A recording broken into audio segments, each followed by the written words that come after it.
Market आज gap down खुला था, तो हमारा प्लान देखिए पहले से ही सेलिंग का था। ठीक है, तो हमने सेलिंग की पोजीशन बनाने को सोच रखा था। फिर भी क्या हुआ, शुरू में थोड़ा सा आज डाउट हो रहा था, क्योंकि गैप डाउन के बाद फास्ट तुरंत रिकवरी आने लगी थी बैंक निफ्टी में। ठीक है, निफ्टी की एक्सपायरी भी थी, तो एक्सपायरी में अक्सर करके ऐसा होता है कि मार्केट रिवर्सल ट्रेड ज़्यादा अच्छा देता है। तो हम दिमाग में ये भी था मेरे कि सेलिंग करनी है, लेकिन थोड़ा सा सोच समझ के, प्लान सेलिंग ही था। तो हमने सेंसेक्स में जब देखा कि मार्केट 74,000 का रेजिस्टेंस लेने लगा खुलने के बाद, तो हमने यहाँ पे बाइंग की एक पोजीशन बनाई। ठीक है, बाइंग की पोजीशन बनाई, लेकिन मेरा कन्विक्शन थोड़ा कम बाइंग में था, तो हम बाइंग की ट्रेड से गलती मतलब निकल गए। सिंपली बाइंग की ट्रेड से निकल गए। सेंसेक्स में ही 2 लॉट बनाया था।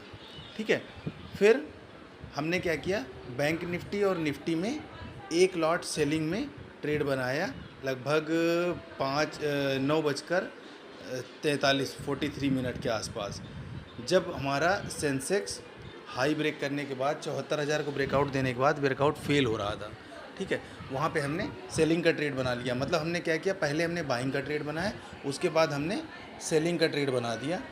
ठीक है, बाइंग वाली ट्रेड में हमने ब्रेक इवन पे ही निकल गए थे, लगभग 500-700 के लास्ट में, वो ब्रेक इवन ही है, ब्रेक इवन पे निकल गए थे। फिर हमने सेलिंग का ट्रेड बनाया था, तो सेलिंग के ट्रेड में हमारा आज लॉस बुक हुआ है, 4,000 का लॉस है, 200-300 का चार्जेस होगा। तो ऐसा आप अपना दिन रहा, क्लोज कर दिया था दिन। सुबह जब हम लैपटॉप से वीडियो बना रहे थे, तो हमारा लैपटॉप में थोड़ा प्रॉब्लम आ रही थी, रिकॉर्ड नहीं हो पा रहा था, चार्ट में भी कर्सर मूव नहीं कर रहा था, तो इसलिए हमने उसको बंद कर दिया था। तो मोबाइल से अभी बना रहे हैं। ठीक है, तो ये मेरा रहा आज एसएल डे था अपना, कोई दिक्कत नहीं। तो कल का अपना व्यू बुलिश ही है, क्योंकि मार्केट ने अच्छा बाउंस दिखाया है। तो अब अपना व्यू यहाँ पे बुलिश ही है।